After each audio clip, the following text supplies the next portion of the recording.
Kaya't yung mga taong yan na kasabwat dyan, eto, mga walang hiyang ito, na nagnanakaw ng pera ng bayan, tapos na ang maliligaya ninyong araw. Hahabulin na namin kayo. Ang nakikinabang dito. Marami din sa inyo, mga politiko, ang nagpapataba ng bulsa sa pangungurakot. Ang totoo, may hati-hati yan mula sa pinakamataas hanggang sa mga nasa gilid lang ng sistema.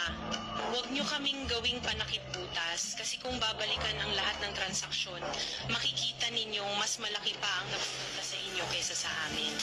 Lahat tayo alam ang laro, pero pag nahuhuli, kami lang ang tinuturo at pinarurusahan. Kaya huwag ninyong ipakita sa publiko na malinis kayo dahil sa bawat proyekto may kapalit na porsyento para sa inyong mga opisina. Ang sistema mismo ang nagtutulak sa amin na sumunod kung hindi kami papayag, wala kaming makukuhang proyekto. Pero sa likod niyan, kayo rin ang pinakaunang nagdidikta kung magkano ang dapat itabi para sa inyo. Kaya kung talagang seryoso kayong mag-imbestiga, huwag lang kaming kontraktor ang sisihin. Tingnan ninyo rin ang mga pangalan na nakaupo ngayon sa mga komite, sa mga ahensya, at lalo na sa mismong mga nagpapalakad ng gobyerno. Dahil sa totoo lang, pare-pareho tayong nasa iisang lamesa, iba-iba lang ang laki ng parte na nakukuha. Kawawa po talaga ang mga mamamayang Pilipino kasi ninanakaw lang natin ang kaban ng bayan. Pera ng taong bayan pero tayo ang nakikinabang. Hindi pa ako tapos at lalong hindi ko kayo uurungan.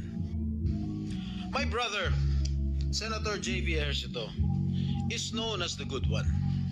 Okay lang po yan dahil kapatid ko naman siya.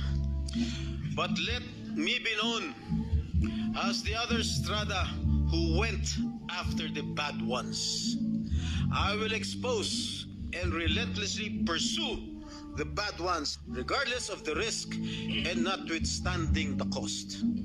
Hindi ako natatakot at lalong hindi ko papayagan na gamitin ng masasamang tao ang nakaraan ko para lamang patahimikin ako.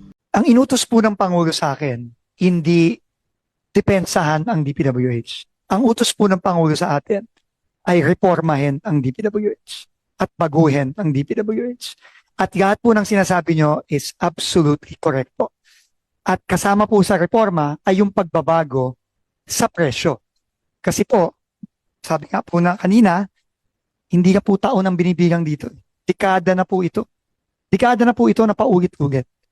No, so I think with the help of the Senate and the will of the President to get these reforms done, I think po magagawa na po natin ito once and for all.